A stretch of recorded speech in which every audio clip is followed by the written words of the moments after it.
नमस्कार, मैं हूं आशुतोष और आप देख रहे हैं सत्यहिंदी.com। सत्यहिंदी.com में खास कार्यक्रम आशुतोष की बात में आपका स्वागत है।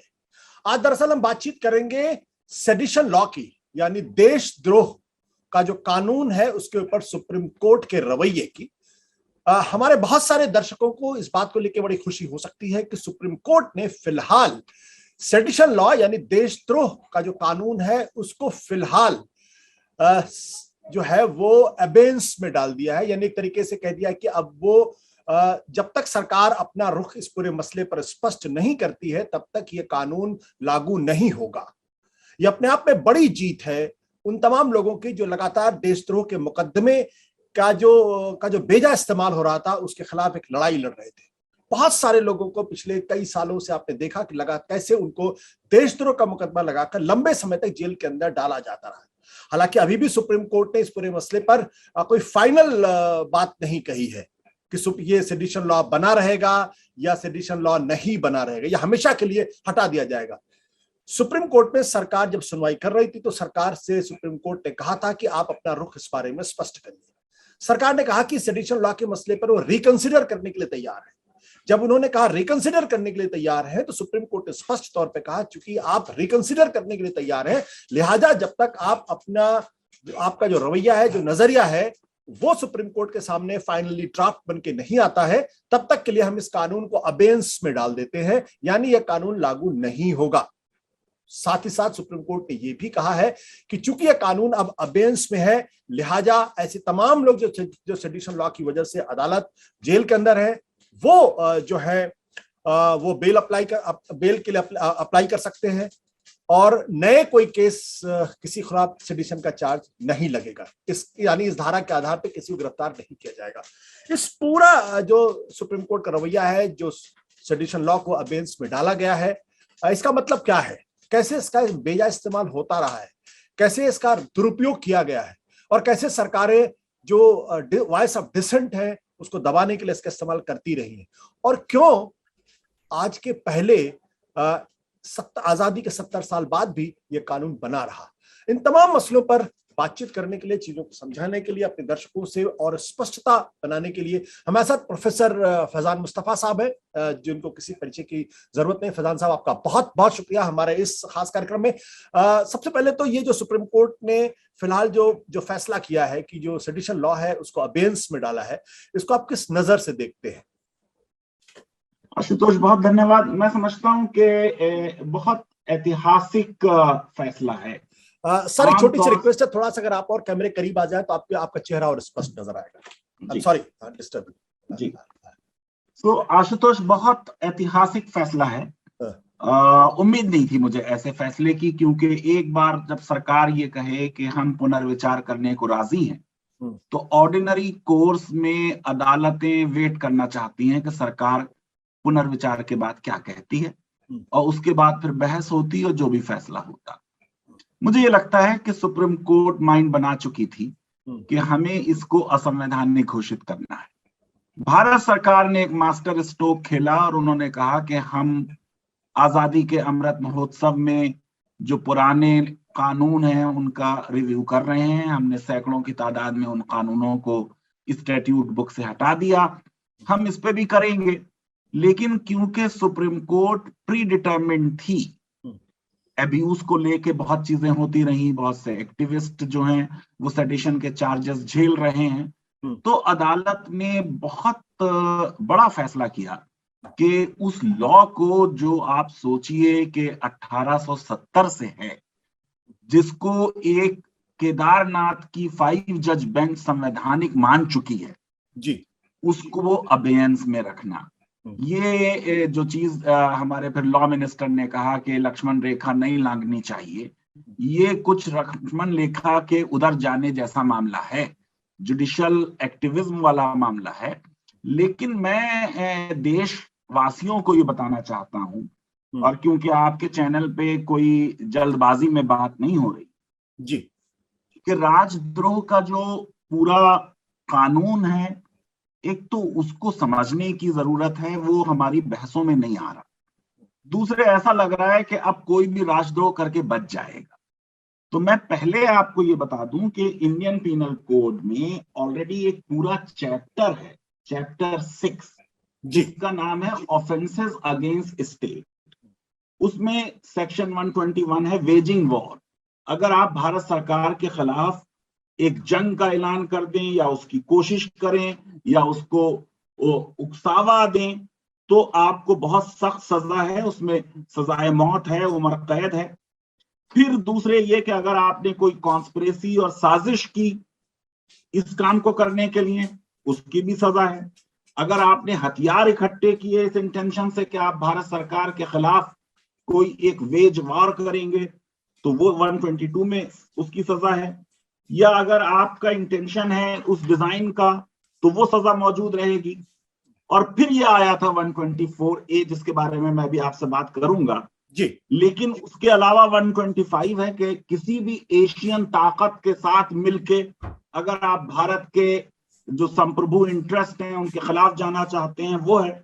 और फिर पूरा एक दूसरा चैप्टर है आशुतोष 7, जो offences relating to army, navy और एयरफोर्स, यानी अगर बगावत करवाने की कोशिश की गई फौजों में तो उसकी भी सजा है। तो 124 के जाने से आपके दर्शक सबसे पहले तो ये समझें कि ऐसा नहीं है कि कोई अब भारत के विरुद्ध कोई कॉन्स्पिरेसी कर देगा और उसके लिए हमारे कानून में प्रावधान नहीं है।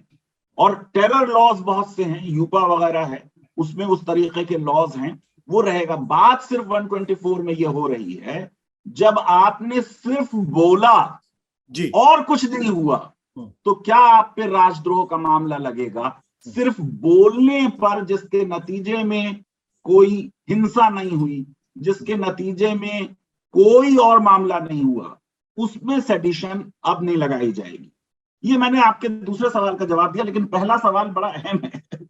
ये 1704 में आशुतोष एक स्टेटमेंट आया इंग्लैंड के चीफ जस्टिस होल्ट का जी, और मैं चाहता हूं कि आपके दर्शक समझें कि उन्होंने ये कहा कि साहब, लोगों को सरकारों के खिलाफ गलत राय करने का अधिकार नहीं, और कोई सरकार जो है वो सत्ता में नहीं रह सकती अगर उसके बारे में लोगों की अच्छी राय ना हो। ये रेक्स वर्सेस टुचिन का बड़ा मशहूर केस है जी। अब ये बात मोनार्की की हो रही है, 1704 सलामत 1704। आप सोचिए हिंदुस्तान में औरंगजेब अभी मरा नहीं है, औरंगजेब जाके 1707 में मरेगा। तो आप सोचिए कि बादशाह सलामत के विरुद्ध कुछ कहने को मना किया जा रहा है। अब जब जनतंत्र है जहां पे जनता को हर 5 साल में वोट करना है, तो सरकारों की परफॉर्मेंस पे बात किए बिना कि इस सरकार ने ये अच्छा किया, ये बुरा किया, जनतंत्र आगे नहीं बढ़ सकता। इसलिए जब ये मामला संविधान सभा में आया तो उसमें अंबेडकर जो थे फंडामेंटल राइट्स सब कमेटी के चेयरमैन थे, और जो पहला ड्राफ्ट 1947 में आया उसमें सेडिशन आ गया दरअसल जी। उस पे वहां हंगामा हो गया। वहां पे इतना ज्यादा हंगामा हुआ कि सेठ गोविंद दास ने यह कहा कि साहब, मेरे पिताजी को तो 1857 की जो क्रांति हुई थी उसमें उन्होंने अंग्रेजों का साथ दिया था। उस अंग्रेजों को साथ देने की वजह से उन्हें अंग्रेज सरकार ने एक गोल्ड वेस्ट और कुछ कुछ गिफ्ट दी थी। मैंने कहीं पे ये लिख दिया कि मेरे पिताजी से बहुत बड़ा गुनाह हुआ है, पाप हुआ है। ये लिखने पर मेरे ऊपर राजद्रोह का मुकदमा चला और 2 साल की सजा हुई। और संविधान सभा में ऐसे बहुत से लोग हैं, आपको मालूम है कि तिलक के ऊपर 2 बार चला। जो तिलक ने स्पीचेस दी थी, उन स्पीचेस में कोई अंग्रेज सरकार को उखाड़ फेंकने के खिलाफ कुछ नहीं था। वो तो शिवाजी के कोरोनेशन का कोई इवेंट था और उसमें कुछ राष्ट्रभक्ति के कुछ गीत थे, लेकिन एक शर्त लगा दी गई कि लोग सरकार के बारे में ये भी नहीं कह सकते कि ये विदेशी सरकार है, इतना भी नहीं कह सकते। और ये बात समझने की आशुतोष बड़ी खास है आज की भारत की कॉन्टेक्स्ट में कि ओरिजिनल ड्राफ्ट में सेडिशन था, मैकॉले जिसने इसको पूरा पायलट किया उसने इसे निकाल दिया, और फिर सर जेम्स स्टीफन जो थे वो लेके आए 1870 में, क्योंकि देवबंद से अंग्रेजों के खिलाफ जिहाद का फतवा दे दिया गया। ये उसके कॉन्टेक्स्ट में आया है लॉ। इस लॉ की वजह वहाबी मूवमेंट है। ये बात आई नहीं रही है पब्लिक डोमेन में कहीं कि इस लॉ की वजह जो है वो उलमा है मुसलमानों के, जिन्होंने अंग्रेजों के खिलाफ जिहाद की तहरीक चलाई और कहा कि ये अंग्रेज विदेशी है, भगाओ यहाँ से।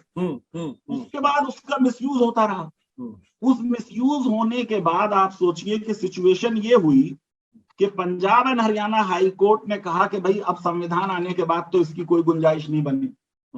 पटना हाई कोर्ट ने कहा कि साहब ये जो है गुंजाइश है इसमें, और संविधान में अमेंडमेंट करना पड़ा। जो पहले केसेस हुए रमेश थापा का और ब्रिजभूषण का, उसमें वो सिक्योरिटी ऑफ स्टेट वाला क्लॉज आया आर्टिकल 19 में। और जो केदारनाथ का मामला है वो बहुत आशुतोष इंटरेस्टिंग है कि साहब उसमें केदारनाथ ने क्या बात कही थी वो आई नहीं है कहीं पब्लिक डोमेन में। मैं चाहता हूं कि सत्य हिंदी के व्यूअर सुने। बिल्कुल बताएं। उसमें इस तरह के जुमले थे कि साहब सड़क पर सीआईडी के कुत्ते जो हैं हर तरफ घूम रहे हैं, और बहुत से ये जो कुत्ते हैं ये ऑफिशियल मीटिंग्स भी अटेंड करते हैं। अंग्रेजों को तो हमने निकाल बाहर कर दिया, लेकिन कांग्रेस के गुंडों ने सत्ता हथिया ली है। इस तरीके की बातें थी जिसपे सेडिशन लगाई गई, और इस पे फिर वो जजमेंट आया सुप्रीम कोर्ट की 5 जज बेंच का 1962 में, जिसमें उन्होंने ये कहा कि भाई ये जो है आपको 19(2) के तहत देखना होगा। दरअसल क्या था कि ऑलरेडी कुछ डिवीजन ऑफ ओपिनियन था। एक अंग्रेज जज थे, उनके नाम पे पूरा दिल्ली यूनिवर्सिटी में तो हॉस्टल है, चीफ जस्टिस गायर, उन्होंने उसका लिमिटेड इंटरप्रिटेशन किया था। प्रीवी काउंसिल ने उसको ओवर रूल कर दिया था।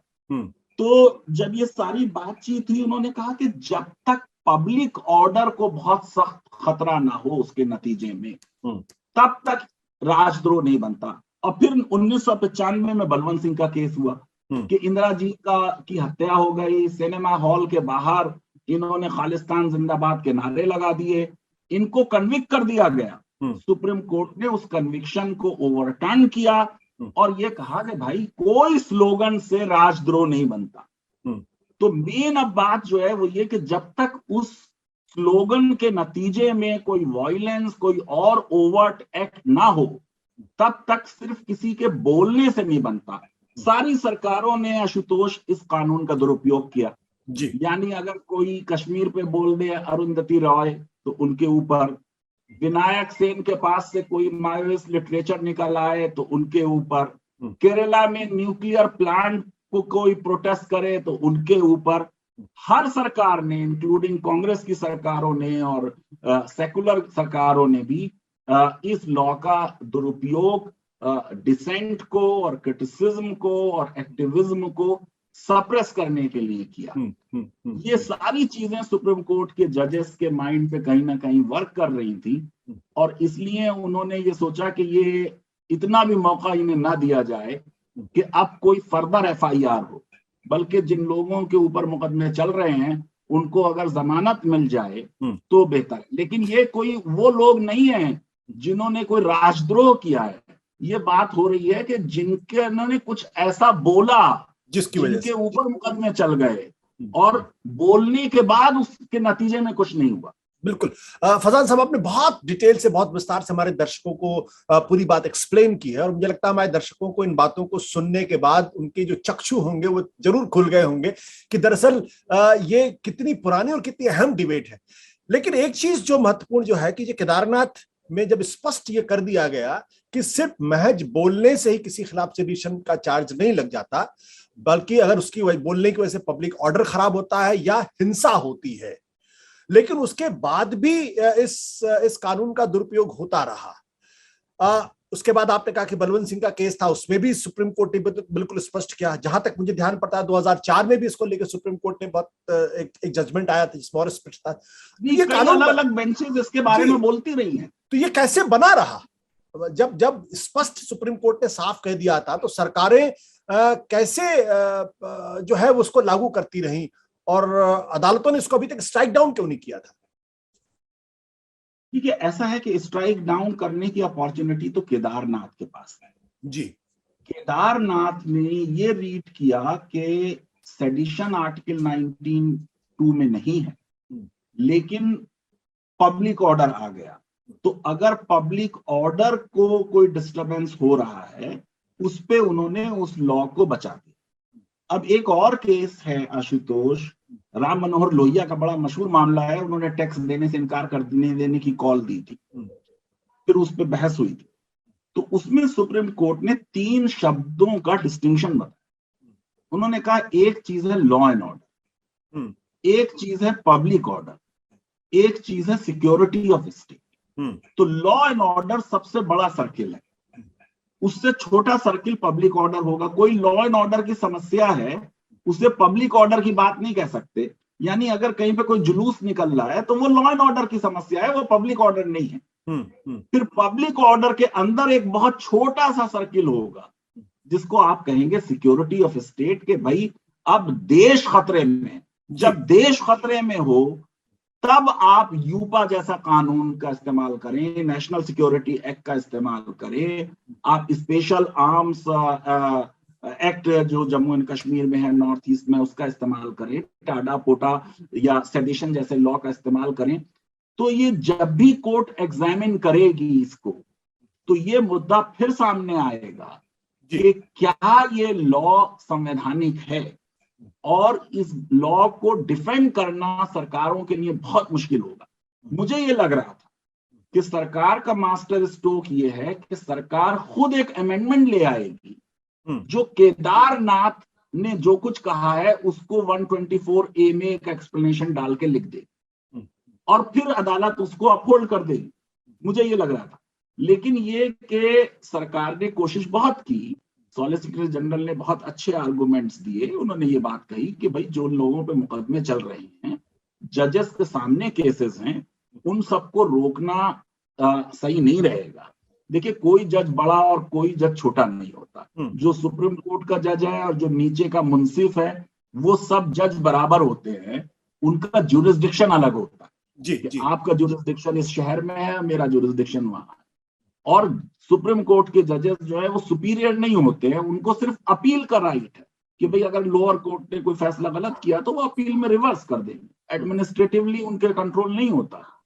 तो मैं ये समझता हूं कि कोर्ट क्योंकि कह रही थी कि हमको वो लॉ जो पुराना है, आउटडेटेड हो गया, एक देश में मौलिक अधिकारों का पूरा प्रिंसिपल आ गया, तो लोगों के अधिकार और सरकार के इंटरेस्ट, इनमें हमें एक बैलेंस करना होगा। दरअसल इस पूरे कानून के बारे में मैंने कभी कहा था और लोग बड़े हंसे थे कि भाई ये बात तो आशुतोष आप अपनी महबूबा से नहीं कह सकते जबरदस्ती कि मुझसे प्यार करो। सेडिशन का लॉ ये कह रहा है कि सरकार से अफेक्शन करो। अगर डिसअफेक्शन किया सरकार से तो राजद्रोह है। तो राइट टू अफेक्शन जो है वो डिमांड करना मॉडर्न डेमोक्रेसी में बड़ा मुश्किल है वो उसमें, और यही इन्होंने इसको एक्सपेंड कर दिया। पहले डिसअप्रोबेशन था वर्ड, उसका नाम डिसअप्रूवल था। फिर ये भी कह दिया कि अगर आपने सरकार के खिलाफ हेट्रेड फैलाई, सरकार के खिलाफ डिसलाइक फैलाई, तब भी सेडिशन हो गई। तो जाहिर है कि एक जनतंत्र में इस तरीके की चीज जो है वो कंपेटेबल नहीं है। आप ये सोचिए कि जो बहस संविधान सभा में हुई, उसके नतीजे में तो आर्टिकल 13 आया जिसमें कहा गया कि कोई भी कानून जो मौलिक अधिकारों से टकरा रहा है वो असंवैधानिक है। एक जनरल प्रिंसिपल लिख दिया आर्टिकल 13 में। तो मुझे लगता है कि इस लॉ को जब बहस भी होगी उसमें भी बचाना बहुत मुश्किल होगा अगर सरकार ने एक अच्छा सब्सटेंशियल अमेंडमेंट करके इसमें ये शर्त नहीं रखी कि जब तक उसके नतीजे में कुछ ना हो तब तक वो ऑफेंस नहीं बने। बिल्कुल। अब जो लोग जो जेलों के अंदर बंद हैं सेडिशन लॉ के तहत, क्या सुप्रीम कोर्ट के इस फैसले के बाद उनको ऑटोमेटिकली बेल मिल जाएगी, वो जेल से बाहर आ जाएंगे? मुश्किल लगता है मुझे, क्योंकि वो जाहिर है कि एप्लीकेशन उस अदालत में देंगे, वो अदालत उनके चार्जेस देखेगी। जिसके ऊपर भी चार्ज सिर्फ 124A का होगा, वो अकेले 124A का नहीं होगा, उसके पास और बहुत से चार्जेस होंगे, है ना। जैसे अभी आप देख लीजिए कि आजम खान साहब को 87 मामला में बेल मिल गई, मगर कोई और परसों केस हो गया। तो मुझे इस बात की उम्मीद कम है कि उन सारे लोगों को बेल मिल जाएगी, क्योंकि एक सेक्शन के अबेंस होने से जो और लॉस के तहत चार्जेस हैं वो समाप्त नहीं होंगे, लेकिन उनमें से कुछ को मिल भी सकती है। अगर कोई जज जो है वो ये कहेगा कि देखिए सुप्रीम कोर्ट ने ये कहा है, अगर वो सिर्फ मामला राजद्रोह वाला है तो बेल मिलना आसान होगा, लेकिन ऐसे केसेस कम होते हैं जिसमें एक ही दफा के तहत चार्ज किया जाए, कई दफाएं हमारी पुलिस लगा देती। बिल्कुल। इसके साथ साथ ये भी है कि सुप्रीम कोर्ट ने सेंट्रल गवर्नमेंट से कहा है कि आप राज्य सरकारों को बताएं कि अब सेडिशन लॉ के तहत किसी के खिलाफ कोई मुकदमा दर्ज नहीं होगा। तो इसका मतलब ये है कि सिर्फ 124A के तहत लोगों के खिलाफ मुकदमा नहीं होगा, लेकिन दूसरी धाराओं में तो मुकदमा दर्ज हो सकता है। इसीलिए मैंने वो आपको बताया कि पूरे 2 चैप्टर मौजूद हैं जी इंडियन पीनल कोड में ही। मैं स्पेशल लॉस की तो बात ही नहीं कर रहा हूं, और बहुत से, मतलब 1 दर्जन लॉ ऐसे और होंगे जिसमें राजद्रोह जैसा कोई कार्य अगर कोई करेगा तो उसकी सजा का प्रावधान, और वो तो सही है, किसी भी देश में वो होना भी चाहिए।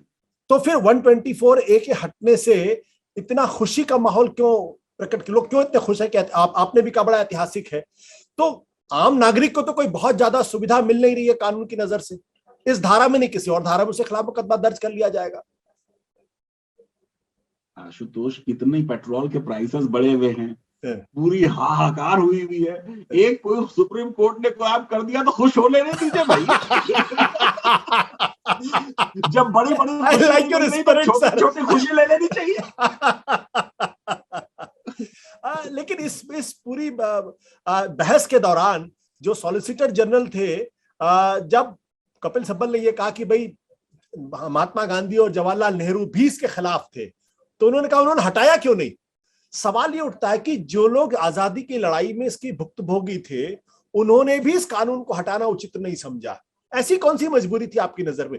क्या सेडिशन लॉ जैसे लॉज राजतंत्र को या लोकतंत्र को या सरकारों को चलाने के लिए जरूरी है कि नेहरू भी नहीं हटा पाए, इंदिरा गांधी भी नहीं हटा पाए? बहुत अच्छा प्रश्न। इंदिरा जी कैसे हटाती हो तो खुद ही तानाशाह थी। देखिए, ऐसा है कि संविधान सभा में इस पर बहस हुई और एक ओपिनियन ये था कि इस कानून की जरूरत है, देश का बंटवारा हो चुका था और हमको इस तरीके की टेंडेंसीज को कर्व करने की जरूरत है। दूसरा व्यू ये था कि इस तरह के लॉ की जरूरत नहीं।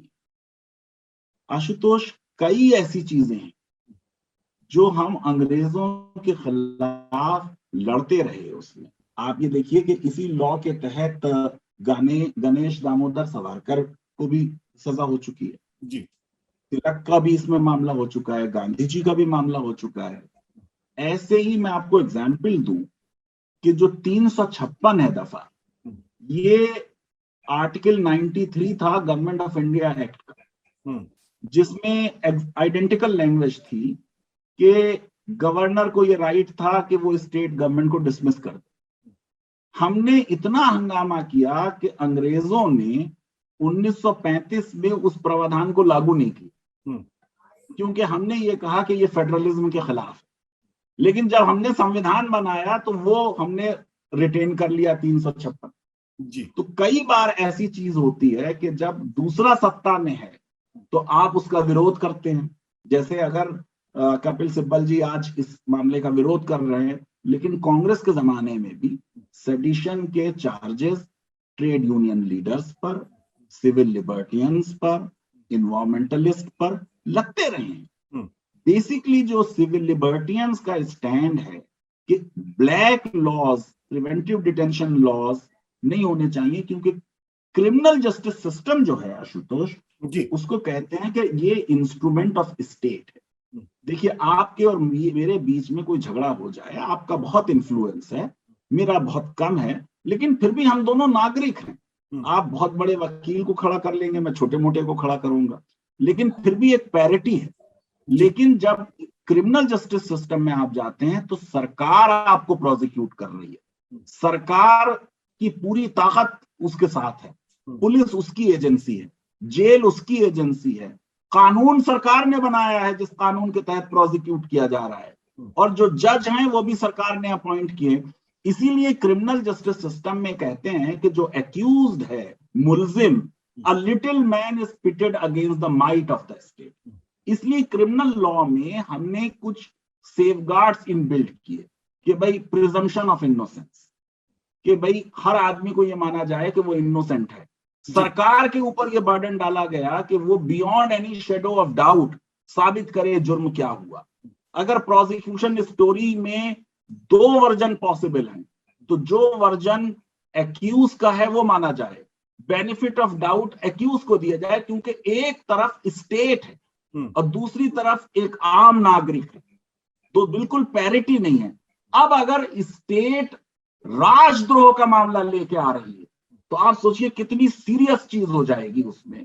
और इसलिए इस तरीके के कानूनों में एब्यूज की पॉसिबिलिटी जो है वो बहुत ज्यादा रहती है, और उस एब्यूज को कम से कम करने की कोशिश होनी चाहिए। कन्विक्शन रेट आप देख लें इस तरीके के कानूनों में 1% से भी कम है, इसीलिए उन टाटा और पोटा वगैरह हटाए गए, उनमें कुछ कुछ इंप्रूवमेंट हुए। उसके बावजूद भी जो है यूपा वगैरह जो है उसमें अभी भी कई प्रावधान ऐसे हैं जो क्वेश्चनेबल हैं। लेकिन एक लिबरल प्रोग्रेसिव सोसाइटी में डिसेंट को कंट्रोल करने का ये तरीका कि उस पर राजद्रोह का मुकदमा लगा दिया जाए, ये बहुत जैसे चींटी को तोप से मारा ऐसा है। बिल्कुल। जैसा आपने कहा कि वेजिंग वॉर अगेंस्ट स्टेट, कि अभी भी राष्ट्रद्रोह या राजद्रोह देशद्रोह का एक तरीके से पूरा चैप्टर है और उसमें स्पष्टली दिया गया है। हमारे बहुत सारे दर्शक ये जानना चाहेंगे कि जो बहुत सारे लोग जो आजकल आंदोलन करते हैं, सड़कों पर उतरते हैं, क्या उसको waging war against the state माना जा सकता है? क्योंकि हो सकता है कि आप एक बहुत बड़ी रैली कर रहे हो सकता है बहुत लोग भीड़ इकट्ठा हो जाए कहीं पे, वो भीड़ अगर थोड़ी वायलेंट हो जाती है या उसकी वजह से पब्लिक प्रॉपर्टी को नुकसान पहुंच जाता है, अगर कहीं थोड़ी हिंसा हो जाती है, तो वहां पर राजद्रोह का मुकदमा उनके जो आयोजकों के ऊपर लागू हो जाएगा।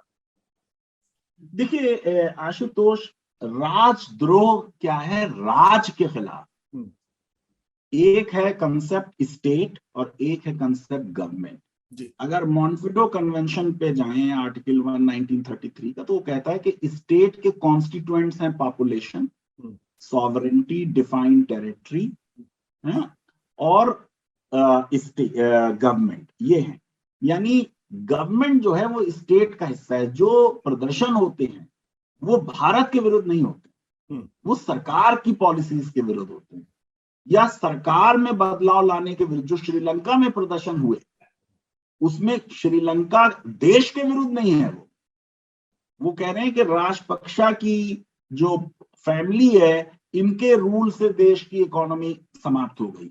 तो वेजिंग वॉर को इतने लिबरली इंटरप्रेट अगर हम करें कि सरकार के विरुद्ध कोई प्रोटेस्ट को वो मानेंगे, तो फिर आर्टिकल 19 में जो फ्रीडम ऑफ स्पीच है, आर्टिकल 19 में right to assemble peaceably without arms एक मौलिक अधिकार है, वो तो अधिकार खत्म हो जाएगा। आप प्रोटेस्ट करें लेकिन पीसेबली करें, आपके पास हथियार नहीं होना चाहिए और परमिशन लेके करें प्रोटेस्ट।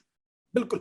लेकिन पिछले दिनों एक टेंडेंसी देखने में आई है और वो स्टेट की टेंडेंसी है कि अगर आप देश के प्रधानमंत्री की आलोचना करते हैं, अगर आप सरकार की आलोचना करते हैं, तो आपके बारे में ये कह दिया जाता है कि दरअसल आप देश से नफरत करते हैं, आप हिंदुस्तान की छवि को खराब करना चाहते हैं, आप पाकिस्तान से मिले हुए हैं।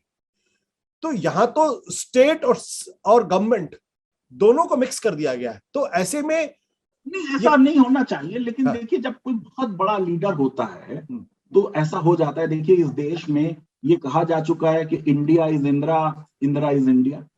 तो ऐसा बहुत बड़ा लीडर कोई होता है तो हो जाता है इस तरीके से। लेकिन लीगली इस बात की कोई हैसियत नहीं है। लीगली जो राष्ट्र है और जो सरकार है वो अलग अलग हैं। सरकार का कोई विरोध कर सकता है, पर राष्ट्र का विरोध किसी को नहीं करना चाहिए, ना कोई कर सकता है। और अगर राष्ट्र का कोई विरोध करे तो कानून को उसको सख्ती से निपटना चाहिए। अब मेरा एक बहुत छोटा सा सवाल है। पिछले दिनों आपने देखा बेंगलोर में एक छोटी सी बच्ची ने भारत जिंदाबाद के साथ साथ पाकिस्तान जिंदाबाद के भी नारे लगाए थे और उसको जेल हो गई थी। क्या पाकिस्तान जिंदाबाद का नारा लगाने वाले व्यक्ति को अब जेल नहीं होगी? मुश्किल है कहना। देखिए, ऐसा है कि कोई एक सेक्शन के जाने से हम ये सोचें कि पुलिसिंग इंडिया में इंप्रूव हो जाएगी, ये बहुत बड़ी उम्मीद हम इतनी ना लगाएं। मैं समझता हूं कि उस केस में भी देखिए बाद में बेल हुई कई महीनों बाद, लेकिन ये कि वो उसका मैसेज कहीं पे लॉस्ट इन द डिन हो गया। वो ये कह रही थी कि उस देश की भी जिंदाबाद, इस देश की भी जिंदाबाद, वो पूरी ह्यूमैनिटी और मानवता को जिंदाबाद कहना चाहती थी। अगर वो एक दो कंट्रीज जिनके हमारे देश से अच्छे संबंध नहीं है, या जो हमारे देश में आतंकवाद इंपोर्ट करते रहते हैं, उनके नाम ना लेती और कुछ और देशों के नाम लेती, तो शायद ये नहीं हो, उसके खिलाफ इस तरीके के मामला नहीं बनते। लेकिन जैसे मैंने कभी आशुतोष आपके शो पे शायद कहा है कि हमारा देश जब संविधान बना तब इस संविधान के लिए तैयार नहीं था, और आज भी हम संवैधानिक मर्यादाओं के लिए तैयार नहीं है। आज भी हम ये मानने के लिए तैयार नहीं है, जो जेएस मिल आज से 200 साल पहले लिख चुके हैं, कि अगर पूरी ह्यूमैनिटी का एक ओपिनियन है और एक व्यक्ति विशेष का दूसरा ओपिनियन है, तो ह्यूमैनिटी का ये राइट नहीं कि वो अपना ओपिनियन उस व्यक्ति पे थोपे, लेकिन उस व्यक्ति का ये राइट है कि उसको सुना जाए। बिल्कुल, ये आज भी हम मानने को तैयार नहीं। मैंने ये सवाल इसलिए कि जो हमारा ओपिनियन है वही सही है। मैंने ये सवाल इसलिए आपसे किया क्योंकि जो 1998 का जो बलवंत सिंह का फैसला था, जिसमें खालिस्तान जिंदाबाद के नारे लगे, तो सुप्रीम कोर्ट ने कहा था खालिस्तान जिंदाबाद के नारे लगाने से किसी खिलाफ देशद्रोह का मुकदमा नहीं लग सकता। आज की तारीख में बहुत सारे लोग ऐसे होंगे जो सोच रहे होंगे कि 124A अब गायब हो चुका है, तो मैं पाकिस्तान जिंदाबाद के नारे लगा सकता हूं और मैं बच जाऊंगा, मेरे खिलाफ देशद्रोह का मुकदमा नहीं होगा। यानी वो खतरा अभी भी लोगों के सिर पे मंडराया हुआ है। तो हमारे जो बहुत सारे दर्शक इस कार्यक्रम को देख रहे हैं, अभी भी आप बोलने के पहले कई बार सोचिए, क्योंकि सरकारें कानून को हटने के बावजूद भी दूसरे तरीके से आपके ऊपर थोप सकती, लगा सकती है। एक सवाल जो अंत में आपसे कहना चाहता हूं, एक मिनट रुकिए। मैं ये समझता हूं कि कोई भी भारतीय पाकिस्तान जिंदाबाद का नारा क्यों लगाए? एक तो पाकिस्तान में ऐसी क्या खास चीज है जिसका जिंदाबाद नारा लगाया जाए? दरअसल हम तो ऑफेंडेड हैं क्योंकि हमारे देश का विभाजन हुआ और पाकिस्तान ने कोई ऐसा काम नहीं किया जिसपे उनका जिंदाबाद कही जा सके। तो मैं समझता हूं कि बिल्कुल भी देश के किसी भी नागरिक को कभी भी पाकिस्तान जिंदाबाद नारा लगाने की कोई जरूरत नहीं है। वो डिजर्व नहीं करते वो नारा। बिल्कुल, मैं आपकी राय से पूरी तरीके से सहमत हूं। जो इस मुल्क का बासिंदा है वो ऐसा नारा लगाता भी नहीं है। लेकिन इस देश के अंदर सुप्रीम कोर्ट का फैसला बहुत स्पष्ट था कि खालिस्तान जिंदाबाद के नारे लगाने के बाद आपको सेडिशन लॉ के तहत जेल में नहीं भेजा। वो एक लॉ ले डाउन कर रहे हैं। देखिए, दोनों चीजों में फर्क है आशुतोष जी। एक लॉ बता रही है सुप्रीम कोर्ट कि अगर किसी ने ऐसा किया उसको कोई और सजा हो सकती है, उसे राष्ट्रद्रोह नहीं माना जाएगा। ये बात कह रही है सुप्रीम कोर्ट। ये इसीलिए मैं देशवासियों से ये कहना चाहूंगा कि हमारी 100% लॉयल्टी जो है वो अपनी मातृभूमि के लिए है, और हमें किसी भी और देश की जिंदाबाद पसंद नहीं है। मुझे ही नहीं पसंद है, और किसी को। बिल्कुल, इसलिए जो दर्शक इस कार्यक्रम को देख रहे होंगे वो फिलहाल इस बारे में सोचे भी ना। ये मुल्क हमारा है, हिंदुस्तान जिंदाबाद के नारे लगाएं, बाकी किसी और जिंदाबाद के नारे लगाने का कोई मतलब नहीं है। वो गलत होगा, कानूनन गलत हो या ना हो एक अलग सवाल है, लेकिन मॉरली नैतिक तौर पर गलत हो। अब एक आखिरी सवाल आपसे पूछूंगा। जो सरकार की तरफ से आज एक प्रपोजल दिया गया है बातचीत के दौरान, उन्होंने कहा कि इस कानून को बनाए रखा जाए, लेकिन जिसकी पर ये धारा लगानी है वो परमिशन सुपरिटेंडेंट ऑफ पुलिस दे, और वो इन राइटिंग बोले कि मैं इस वजह से इस कानून को इस शख्स के खिलाफ पे लगा रहा हूं। क्या ये एक्सेप्टेबल होगा? आशुतोष, देखिए, इस तरह का प्रावधान टाडा और पोर्टा में आ चुका था पहले जी, लेकिन उसके बावजूद भी उन लॉस का इस्तेमाल हुआ, और जो सीनियर पुलिस ऑफिसर्स थे उन्होंने मैकेनिकली परमिशन दे दी। तो मुझे नहीं लगता कि सुप्रीम कोर्ट को ये बात माननी होगी। सुप्रीम कोर्ट इस मामले में जब तक सरकार ये नहीं कहेगी कि सिर्फ स्पीच से राष्ट्रद्रोह नहीं होगा, तब तक इस कानून की संवैधानिकता अपहोल्ड नहीं करेगी। इसका मतलब यह कि अब इस कानून को के लिए संविधान में कोई जगह नहीं होनी चाहिए कि कोई आदमी अगर बोल रहा है और सिर्फ बोलने मात्र से उसके खिलाफ अगर आप राष्ट्रद्रोह का मुकदमा लगा देते हैं, तो वो जो प्रोविजन था अभी तक 124A के तहत, उसको पूरी तरीके से हम कहते हैं कि आने वाले समय में हटाया जा सकता है। फिलहाल सुप्रीम कोर्ट ने उस पर रोक लगा दी है। अबेंस में करने का मतलब यह कि अब वो ऑपरेटिव नहीं है, या वो कानून फिलहाल लागू नहीं है।